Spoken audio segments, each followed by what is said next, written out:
Welcome on into 19 on the Clock, your Tri-State High School and college sports podcast. I'm your host, Brad Pushkar. My co-host, Jackson McCarty, is off this week, but joining me is Betsy Ross. And Betsy, thank you for coming on. Well, thank you. Thanks for having me. So we have been talking a lot in the past couple of weeks about name, image, and likeness, about the recent House settlement, and the fun part about covering all this is that when you record an episode and talk about it, something new comes up an hour later, and so very true. As I'm sure we will be, as I'm sure will happen today, we're going to be talking more specifically about the women's sports side of things, and we've talked about what it means for former athletes with Chris Mackey. I have had another interview of kind of talking about what it means for the universities and how their pay structure is, and I think this kind of ties in to that as well. But to start, I wanted to, I know that you have been heavily involved in women's sports and covering women's sports over the years as a reporter, and then since you've been working with Game Day and things like that as well. How have you seen, I can talk a little bit about where I've seen the WNBA in the last couple of years. You see the growth, the interest, especially around Caitlin Clark, a lot of the big names that have come out in these couple of years. But looking back to, all the years that you have followed these sports, how have you seen the growth of both interest and kind of support for these female athletes? The one thing I think that we have been blessed with here in the greater Cincinnati area is that we have had some great girls teams, whether it's volleyball, whether it's basketball. We have seen state champions. And so there is a lot of interest here, and we have sent a lot of our young ladies over to D1 programs for, decades. And I think that here in greater Cincinnati, there's always been an interest just because we've had so many great athletes come out. I think that you mentioned the Caitlin Clark effect, and, we can talk about that forever. Sure. That's a podcast in and of itself. But, the saying that a rising tide raises all ships, and I think that what she has done with the WNBA raises all women's sports. I think that we get interested in women's soccer every 4 years at the Olympics, and we get all excited about it. Rose Lavelle has helped really make that something that we watch all the time now, because, again, Rose Lavelle is one of those local players who went on to the Big Ten, to Wisconsin, and, of course, now is on a national, international stage. So the interest that you see at the WNBA level and Caitlin Clark, I think it has helped all women's sports, and we are now seeing other women's sports take advantage of it. Just launching a women's pro softball league. Would we have seen that before? Maybe, maybe not. But it's part of the effect that people are seeing women's sports now as not just we have to do it because Title IX and all that stuff, we got to offer it. Now it's becoming something of interest. Now it's becoming something that people watch. The Women's College World Series just wrapping up. I always watch it because it's so fascinating to watch. And this year, you saw Texas Tech. Yes. Texas Tech didn't have a 500 record last year. Texas Tech, going to your NIL, Texas Tech, a booster, a couple who love softball, put down $1 million for an NIL for a specific player, Nisha Kennedy, who had been at Stanford. Yeah.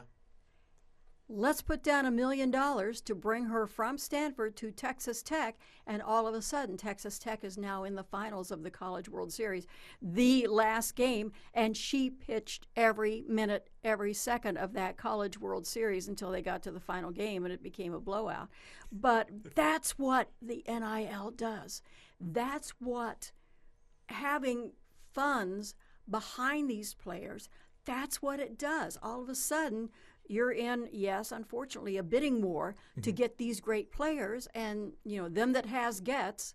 They had the money, and so they got the player that they needed. So that's kind of the yeah, but part of women's sports. But the great part about it is that people are investing in women's sports, and we're seeing these players who have been great for the last, decades. They've been great.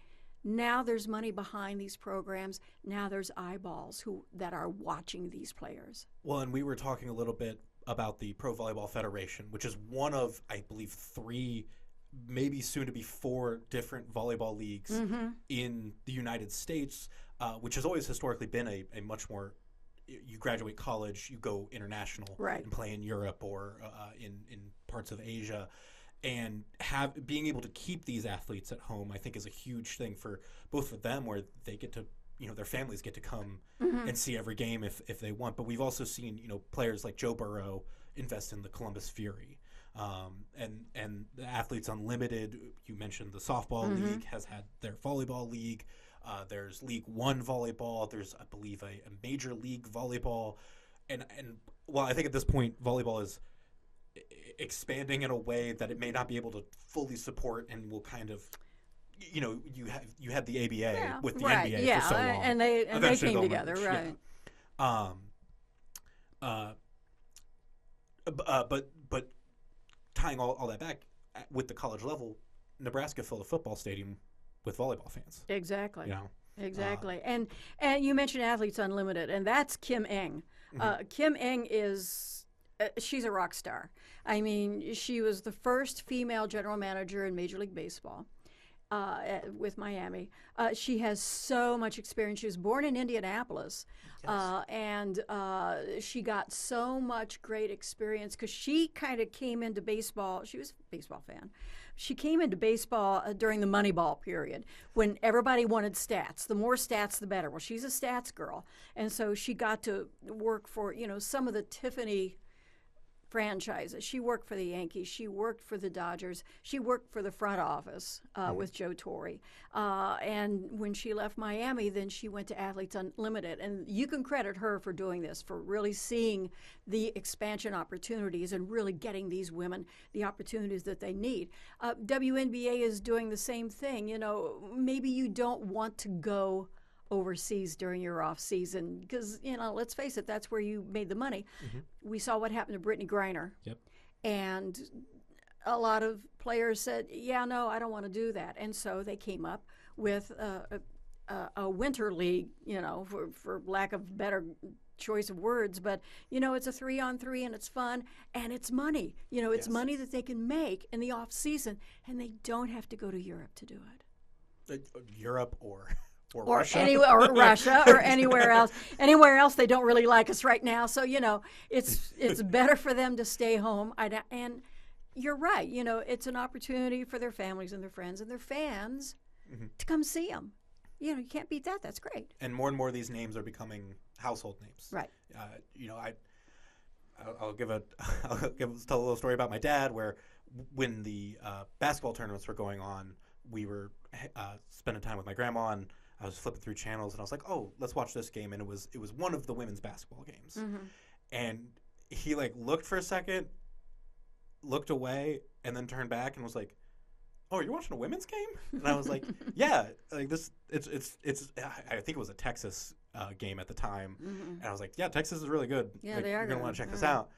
And he kind of and love my dad.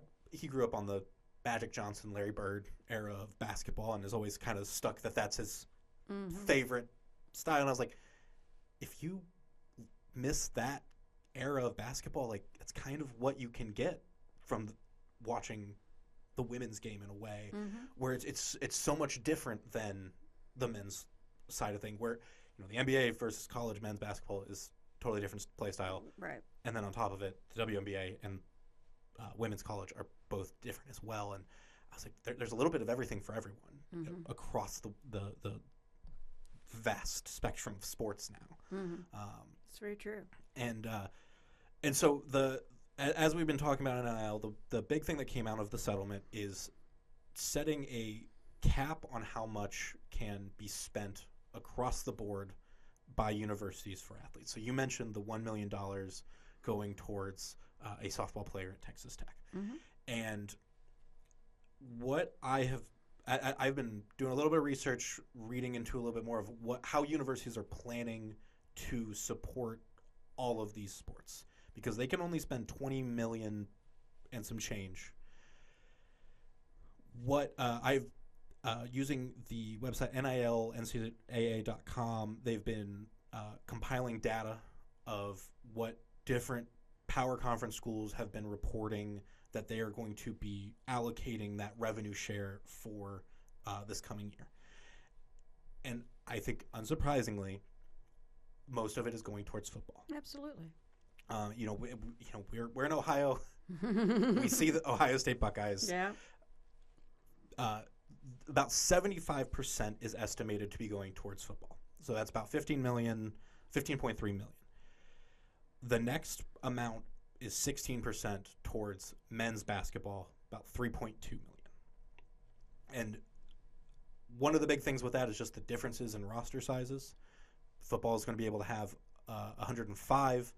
Basketball is going to have 15, averaging out to about 150 per athlete for football, a little over 200 for basketball. When you're going down the list and you're looking for the first women's sports, it's basketball, and it's about 200,000 per team. And obviously we have universities like UConn, South Carolina, Notre Dame. Even Ohio State. Yeah. On top of that as well. LSU. LSU has been a contender. Baylor, Stanford, historically. There's going to be that upper echelon, and I think that stands for football as well, where Ohio State and Cincinnati are going to be spending different amounts of money at the end of the day. Is there concern that as that money gets spread into really one pot of the football side of things, that the female athletes are going to kind of be forgotten, or I guess almost not as well represented in a way? Well, I think that is one thing that, even from the beginning of Title IX, I think that, that was always a concern. How do you balance? And especially when Title IX first really became part of what an athletic department does. Some athletic departments took the easy way out and said, okay, if we have to make this equal and we've got more women, well, then we're going to cut men's sports. And that was the easy way out. And that wasn't the way that any of this should have worked. Yeah. When you cut wrestling or you cut this and that and the other. And supporters of those specific sports had a fit. Deservedly so, because that was the lazy way to do it. Okay, well, we got to add this, so let's cut this. Smart athletic directors sharpened their pencils and figured out how they could keep everybody and add women athletes, female athletes. Those were the smart athletic directors, and many of them did it that way. But you mentioned that there is a cap, and I'll put quotes around the cap because you and I both know that they're going to figure out very soon how to get around that, or how to figure out, okay, well, let's move this money here. They'll figure out a way to get around the cap. I mean, every pro team has figured that out, so the colleges will do it too. I was very fortunate. A few weeks ago, I went to a sports summit down in Frisco, Texas. And the talk was, what are we going to do with this money? How are we going to figure out who gets what? And one thing that we talked about at this summit was, all right, let's take the Tom Brady example. Tom Brady, for years, he would defer. Okay, if I'm supposed to get $20 million this year, give me $10 million and give me the rest of the $10 million somewhere else. But that gave the Patriots $10 million more that they didn't have, so they could go out and get him a running back. They could go out and get him a wide receiver. They could get him Randy Moss. They could get him anybody that he wanted, because he was smart enough to know, as his then wife said, he cannot throw the ball and catch the ball at the same time. So, Giselle was right. But it's something that they're looking at. Can you defer money? Okay, this position gets, for the math, let's say this position gets $1 million slotted for your quarterback. Yeah. Well, what if we defer that money? What if we give it to you like after you leave our program or graduate or go pro, and we'll make up the difference in the revenue sharing on the back end. Because these players now will be getting, again, air quotes, salaries. So the revenue sharing, does that make it up in the back end? And there are all kinds of ways that nobody knows. Nobody knows the answer to this yet. And, it seems like we have been talking about the NIL as the wild, wild west for years now, and it still is. Yes. Nobody has figured it out, and like you said, it keeps changing.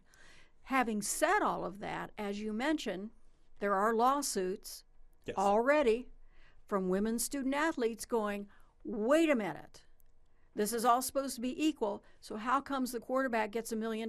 Well, because football drives the engine.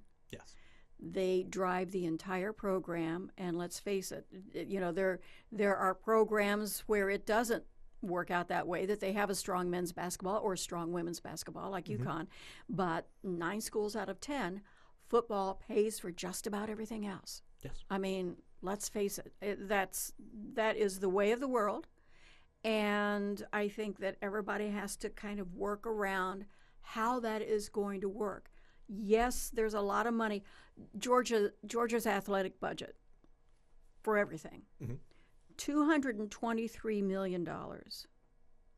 $223 million for their entire athletic department budget. $18 million goes for those payments that we talked about. $2.5 million go for new scholarships.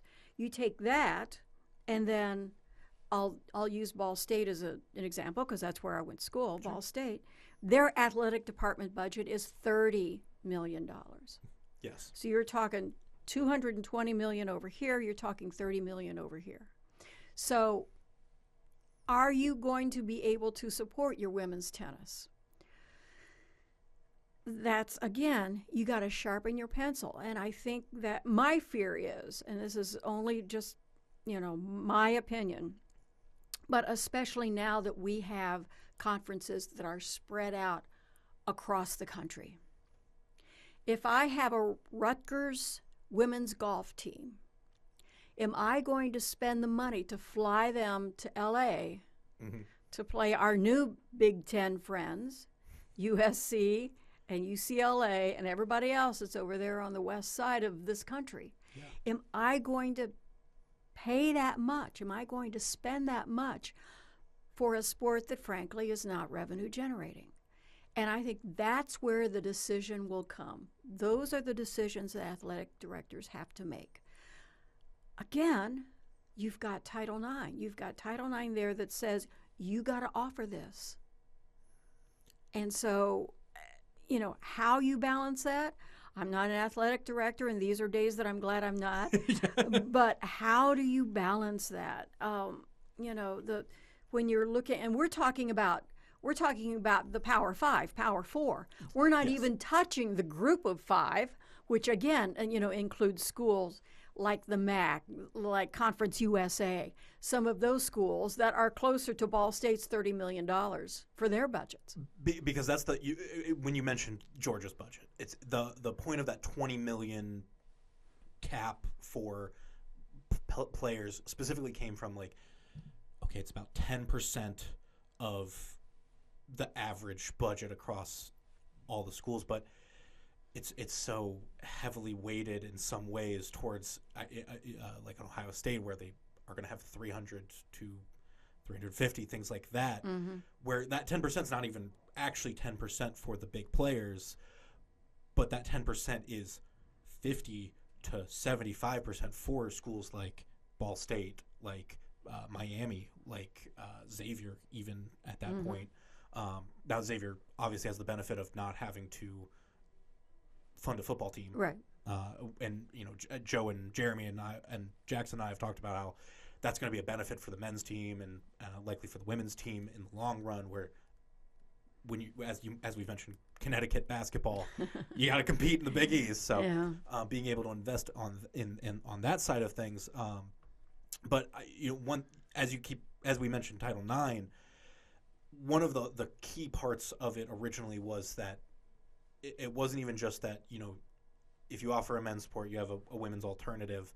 It was supposed to keep roster spots and the amount of athletes very similar, and Accelerate Equity is a group that has been tracking a lot of data around that.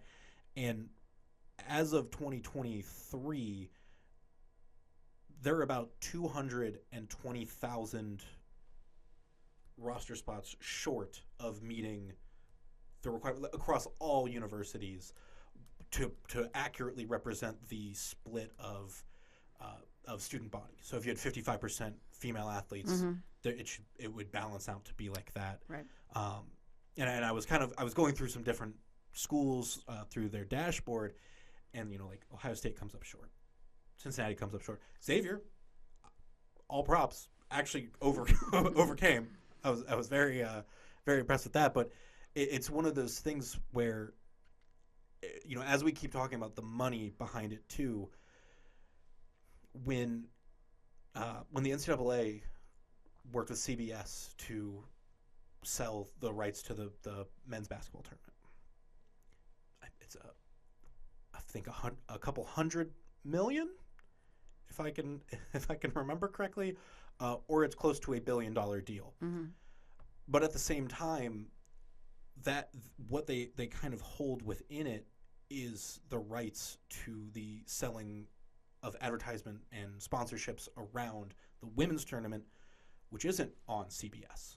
It's on ESPN. And at the end of the day, when these different media groups are, if you're not selling away the women's side and letting CBS kind of hold that all in one, what benefit is it to CBS to help the women's side of things grow? And I do think that's one thing that has been almost artificially holding things back. Yeah, and you can see that changing. We've already, seen the WNBA. They're adjusting their television rights. Yes. They're adjusting so much just because of the added eyeballs that they have. And it goes to, as basic as, all right, we're all going to have charter flights now. Instead of punishing Las Vegas for having a charter flight, have the league punish them. Are you kidding me? No. If again, them that has guests. If I can fly my team on a charter instead of sitting in the airport at the Delta Lounge, waiting with everybody else and the crying babies, if I can get my team on a charter flight, you better believe if I can afford it, I'm going to do it. Yes. And instead of punishing your teams, like the WNBA did before they changed things, say, well, good for you. And maybe everybody else should, figure out a way that you can get that extra revenue. Well, they did, and now they have charters. But again, that goes back to the Caitlin Clark effect. Everybody benefits from it. And I think that is something that we are really overlooking in the long term, what this is going to mean. You talked about your dad and Magic and Larry. Yeah. People forget that before Magic and Larry, the NBA was in the depths. Yep. They had a franchise that half of the players in the front office, they were being investigated for drugs and drug running. The NBA finals were tape delayed. CBS didn't run, I believe it was CBS. Yeah, it was CBS. They would tape delay the NBA finals and run them after the 11 o'clock news. That's where the NBA was. Yeah. Before Larry and Magic. And those were the two that really, again, got people to watch and be interested in the league. They were two amazing players. And you can say that right now about Caitlin and Angel. Yeah. That is must-see TV. When Indiana and Chicago play, that is must-see TV. And I think that we are kind of underestimating. We talk about the Caitlin Clark effect for now, but let's talk about 10 years down, 15 years down, when maybe those two aren't playing. I think that there will still be an effect, because it may not be Caitlin, but it'll be Paige Beckers, or it'll be somebody else who's a sixth grader right now who watches these ladies and say, I want to do that. She looks like me, and so I can do that too. And so 10 years from now, that girl will be making noise in the WNBA. So this is a long-term effect. That's that level. Mm-hmm. Talking about the college level and making sure that those young girls who are in the 6th grade now get those opportunities when they get to college. Get to play college hockey as a female. And that, that's another pro league that's getting started now, is women's hockey. Making sure that they have those opportunities, because if you don't have those opportunities in college, then what are you going to do? Going back to Xavier. Yeah. Xavier doesn't have the expense of football. Yes. It wasn't that long ago, a couple of 3 years ago, that they were kicking around the idea, no pun intended, they were kicking around the idea of bringing back football. Mm-hmm. The underlying reason is that young men aren't going to college. In droves, young men are not going to college, and colleges or universities are looking around going, how are we going to get young men to come to college? Because they all think that they're going to be influencers and make their money on TikTok, and maybe they will for a few years.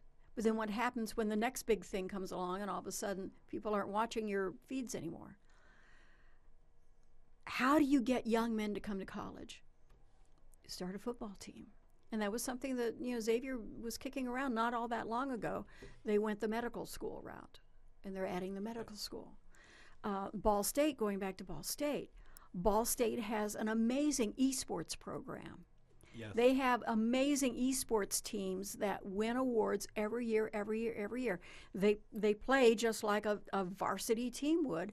They play different clubs at different schools, and they win all the time. But you know what? Most of the players are young men. Mm-hmm. That's one way to get young men to come to Ball State. Hey, you can play video games all day and get credit for it. Wait, what? I can do what? And so that is, this something that schools are looking at. How do you get young men to come to college? And it's really something that colleges and universities are looking at as a real problem now. We got to get them on campus. Well, and I love you mentioning esports, and I know the Cincinnati Fear has mm-hmm. been part of game day and all that. Yeah. And when I was in college, it was my senior year of high school, I started watching League of Legends. It was season 3 of League of Legends. Yeah. And I watched pro games. I would watch people stream it, and I was like, this is really cool. And while we were in college, I went to Purdue University. My friends went to what was then IPFW. IUPFW. Oh, in Fort Wayne. Yeah, in Fort Wayne. And one of my friends started a League of Legends club that grew into an esports club there. And that's how I got started talking into a microphone, because I said, hey, I want to run the broadcasts for you. I think that we can make this big. And at one point, he ran a big event, brought in Louisville, Purdue. Mm-hmm. We came down to Cincinnati for an event, things like that. And it's also, as you kind of mentioned, of bringing young men in, it also gives them a sense of community. Yes. In a way. And that's always been something that's been great about sports, and then also on the esports side of things. And I always worry that, esports is in a weird spot right now, but it's one of those things. I feel like that is hitting its dip that, in a way, women's sports hit at one point, and mm-hmm. is now that the interest is shooting up. We may see kind of a similar pattern mm-hmm. in a way. Yeah, and not to drift too far off from NIL and all that stuff, but I think that with esports, you have to show people, especially advertisers, why it's worth mm-hmm. supporting them. If I am an advertiser and I want to reach an 18-year-old young man, how in the world am I going to do it? How am I going to do it? You have to go where they are. That's not necessarily Yes, I know we are at FOX19, but it's not necessarily them sitting in front of the television. How do you reach them? You have to go to where they are, and so many of them are in esports. So you have to convince advertisers that it is worth it to support, to advertise, to, we have done, you mentioned Cincinnati Fear, we have done like 24-hour broadcasts to support a nonprofit. Mm-hmm. We have had female gamers play games, and if our listeners are not familiar with it, sometimes like you will have a gamer play, you'll be streaming live, and you'll say, hey, for a $5 donation to the YWCA, I'll show you this little hidden Easter egg in the game. And so then you raise money for whatever the nonprofit is. Mm-hmm. But it's up to those who are involved in esports to really convince organizations why it's worth it, because you've got to go where these people are. And then and we got, this is years ago we did this, and it was kind of like a trial, and well, let's see what happens.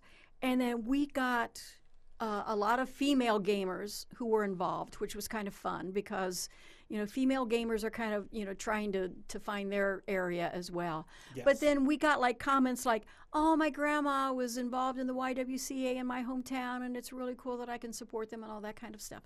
So you got to go to where they are, and you have to get advertisers on board with that. Again, and going back to your women's sports.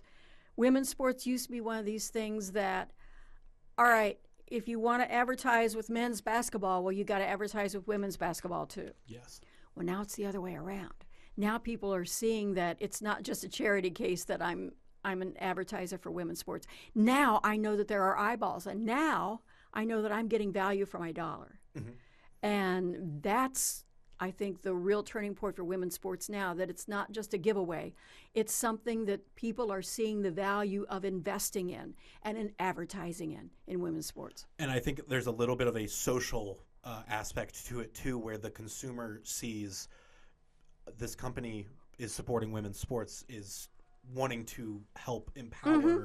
that side of things, that some will go, oh, yeah, well, I want to, I'll go with that brand instead of this brand when I'm at the grocery store. Absolutely. One of my longtime color analysts that she and I called college basketball for the longest time, women's college basketball.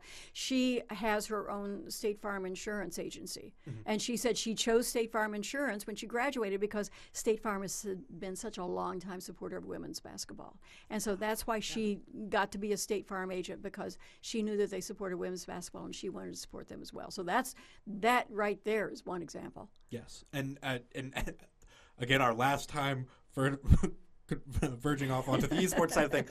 But there was a Counter-Strike major that was just in Austin, Texas, run by Blast TV. Mm-hmm. And I believe it was their CEO. I couldn't find the post because I couldn't remember who I had seen it under, but was talking about esports sponsorships and things like that. And at the end of the day, it also comes down to the viewer and to the fans to then go out and support the sponsors that are putting their money behind these things. Because if HyperX is a headphone manufacturer, does a lot in the esports world. If they put, we'll say, $200,000 into sponsoring this tournament, and they don't see, they see maybe 50 sales because people are like, oh yeah, I guess I'll go with mm-hmm.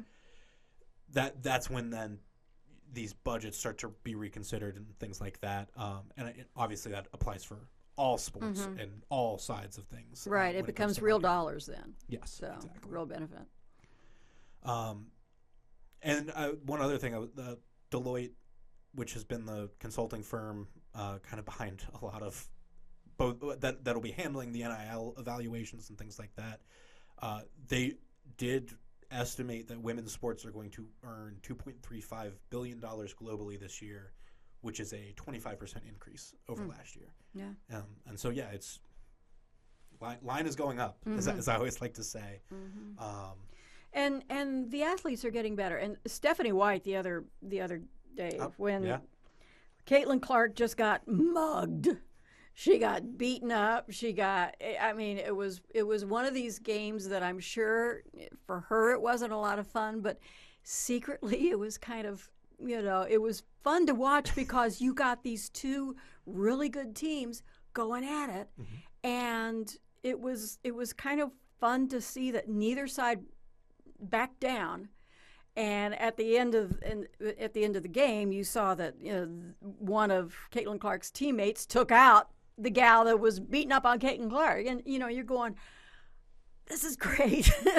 You don't want to see anybody get hurt, but this is great. But Stephanie White at the end of that game, and Stephanie White, a legend in Indiana basketball, high school, boil her up. She came from the Connecticut Sun and left that job to come back to the Fever. She said, the players are getting better in this league. The coaches are getting better in this league. The only thing that isn't getting better in this league is the refereeing. And she's not wrong. She's not wrong. I think that the game has sped up for these referees. I think that, yes, the players are better. They're bigger, they're tougher, they're stronger. It's more physical. And the referees have not adjusted. And I think Stephanie White is absolutely right in that. Everything is better in that league, and the referees got to catch up. Well, and there's just such I mean, there's such an issue with the pipeline for refereeing at this point, where I was able to work as a referee in college for Indiana High School. Bless your heart. Athletic Association. Oh, my word. Never doing basketball. I was a football referee for a year. Did a lot of, I believe I did one high school game and did a lot of middle school and Pee Wee leagues. And even then I was like, the coaches, please just, they're 8 years old. Just calm down. I know. But I was very lucky at Purdue that our intramural program, they ran it like, for the referees, I should say, they ran it like you were going to go pro someday. And the head referee was an NBA referee and was going to Wizards games on Tuesday, Wednesday, Thursday, and then come back for Friday and give evaluations on our games and things like that. And I believe he worked in NBA Finals in the last few years as well, because every time I hear his name, I go, I worked under him. That's awesome. That's cool. But every year it seems like, whether it's Ohio, Indiana, Kentucky, there's a call for, we need people to sign up for referees for the high school level, and then let alone, so once you make that little jump up to college and then to the professional side of things, there's not as much competition to be the best of the best per se, where then if the NBA is going to pull the best, and then who goes to the WNBA from there and things like that. Yeah, and you referred to it. I mean, who wants to be a referee if you're going to get yelled at the coaches, if you're going to have the parents come down out of the stands and yell at you? I mean, who wants to do that? Yes. And it's a shame. It is a shame because, referees, you don't make any money. I mean, you get a couple of bucks. You're doing that because you love the game. Yes. Referees choose that profession because they love the game at whatever level. You love the game. You want to grow the game. You want these kids to learn how to play the game the right way. You are doing it for all the right reasons. And then some wacko parent or wacko coach goes after you. Why in the world would you do that? There's no reason. There's not a reason at all. And you don't grow the next generation of referees. And that is a shame. Yes. That is too bad. Yes. Well, Betsy, I feel like we've covered a lot in our time here. Is there anything else that you wanted to mention? What else do you want to talk about NIL? Yeah, we started about NIL.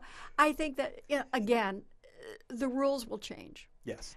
My fear is that and let's face it, we all have to follow what the SEC and the Big Ten do. Yes. I mean, brass tacks. That's the way of the world. We kept saying the Power 5, Power 4. It's the Power 2. It's the Power 2. ACC and Big 12 are trying to stick around. Yeah. You know, if my idea, which I think is brilliant, of course, I think that, and we have seen at Ball State, we have seen our good players. They have an amazing sophomore year, and guess what? They go. You know, we had a running back a couple of years ago that went to UCLA, and now he's with the Chiefs. You can't fault these kids because Ball State cannot offer them the NIL that somebody in the Big Ten can. We can't do it. So my solution is, all right, the MAC makes a deal with the Big Ten and say, you know what? We will be your AAA. We will be your AAA. And we will have these kids, you know, for a couple of seasons, whatever. You know, you can't guarantee because the coaches not only have to recruit high school players, not only have to go the transfer route, recruit them, but you got to recruit your own players that you got in the building to keep them from going to the transfer route. Yeah. So let's say we keep them, we develop them for a couple of years. Our deal is with the Big Ten is that, okay, if they want to go in the transfer, Big Ten has first right. You have the first right to, you know, if these kids want to come out, you have the first right. If you don't think that, you know, they're Big Ten material, that's fine. You know, we'll let them go wherever they want. But, you know, that's our deal with you. And in return, the MAC gets a check from the Big Ten. We're not going to do this for free. Come on. You know, the MAC needs some revenue here, so where are we going to get it? You're going to go where the money is. Why do you rob a bank? Because that's where the money is.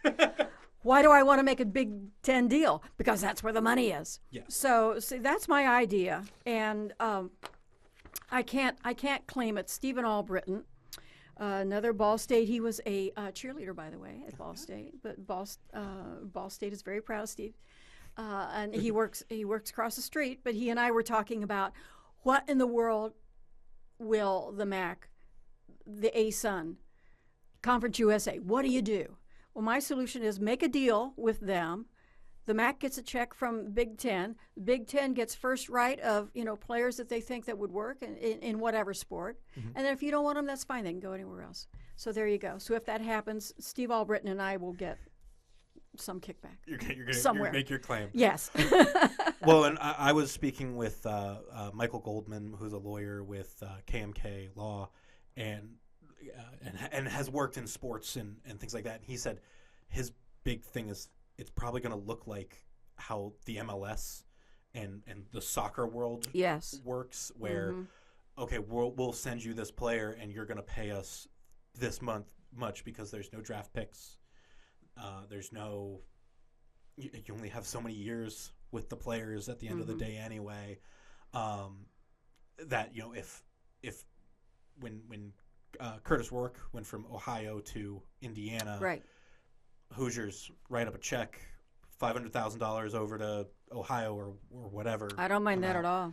And then you got a quarterback and you're good to go. Okay, but then when the player says, "Wait a minute, how comes you are paying them? Why do you get the $500,000 and not me? Why am I not getting the $500,000?" Yes, you know that's going to happen too. Absolutely, and it is not not a perfect. See, just when we think we have it figured out, but I don't mind that at all. Yeah. You know, the thing is that when you get into the transfer portal, you're kind of up for grabs. One of my students, one of my Notre Dame students, this past spring, he was the long snapper for Notre Dame. Yeah.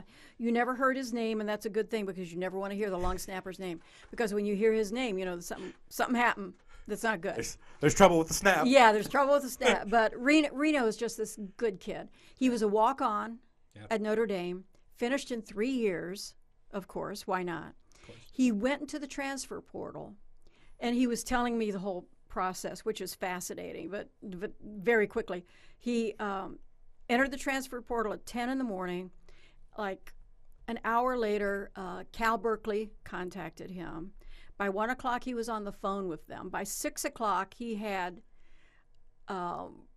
plane tickets for himself, for his girlfriend, for his mom to come out to Berkeley. And by 10 that night, he had a scholarship offer to do his master's degree. Wow. And it happens that quickly. Yeah. And, Reno said that, the great thing was that, I got to look at my mom and said, Mom, you never have to write another check for my education ever again. Because he's a walk-on at Notre Dame. He chose to be a walk-on at Notre Dame. He could have gotten a scholarship somewhere else. But he was a walk-on at Notre Dame, got done in 3 years, and now he's got his master's paid for. Well, and I think that will always be the biggest thing, no matter how NIL changes and how player payments get changed, is that everyone is going to love those stories of this guy didn't get recruited by a team. Yeah. He came in, he put in the work. I mean, Purdue had Aiden O'Connell, who's a walk-on quarterback, following up David Blau, who set a team record against an Ohio State team. Like you had all these amazing moments from the years before, and then Aiden comes in as a walk-on, plays 5 years, leads Purdue to play in the Big Ten championship, which is huge. Yeah. as Yes. a fan. Yes, it is. And then make another bowl game, and now he's playing with the Raiders. And right. When he was leaving high school, was that the end goal? Probably not. Yeah. But yeah, and then of course now the thing is, what's going to be the future of a walk-on? Mm-hmm. Will there be walk-ons anymore? That's the big question now, because the Notre Dame team had like 20 some odd walk-ons. Yeah. Will there be walk-ons anymore? Will there be any stories like Reno's, that he worked his way to not only get his degree in 3 years, but now gets a full ride for his master's? Will there be those stories anymore? That's the sad part. That, and when Purdue plays Ball State, which will happen this fall, by the way. When Purdue plays Ball State, where will those games go? Because, again, our friends at the SEC and the Big Ten are saying, well, we need to play more games among ourselves to keep the money. Ball State depends on that $1 million and $1.5 million that they get for playing Georgia, for playing Purdue, for playing Auburn. They'll play Auburn the week after they play Purdue. Yeah. Those are big checks that Ball State depends upon. If that goes away, now what do you do if you're a MAC school? Yes. So many questions. All surrounds money. Where does this money kind of come from? Where is it going to come from? And that is the eternal question. Yeah. For everything. I feel like. Notre Dame is even. They're going to sell beer in the stadium this year. Yes, I did see that. For revenue. Yes, I know that we're kind of used to it here in Cincinnati, because every Xavier game you go to, and football, basketball, they serve beer, and you just don't think about it. But most schools don't. I believe Purdue started when I was a junior or a senior. Yeah, I mean, it's revenue. A few years now. But it's revenue now, revenue. And schools are looking at, man, we're leaving a lot of revenue out there in the parking lot. Yes. We got to bring that in. Just down the road. We've seen them there. Let them bring it up Yeah, here. they need to come in here and do that. So Then we'll cut them off at third quarter. They'll be okay. They'll make it a Harry's after. Harry's chocolate shop. Yeah. I was there this last year. Yeah, I went to a game. Went to Notre Dame game. Actually, It was the Notre Dame game that I went to at Purdue. Yeah, Don't remind me of that game. Pre-gamed at Harry's. Yeah, it's a great campus. It's so much fun. I spent so much time there when I was in 4-H. Oh, yeah. Because everybody in 4-H, that's where all our meetings were. I was going to say there's the big meeting in the middle of the summer, if I'm not mistaken, as well, that I helped cover when I was working as a summer reporter there. So, Betsy, thank you so much for coming on today. Oh, thank you. I hope we solve the world's problems. I'm sure we have. NCAA, you are welcome. Yeah, just call us. We're just down the road. Come on. Consultancy fees, whatever, they'll apply. And thank you all for listening or watching along.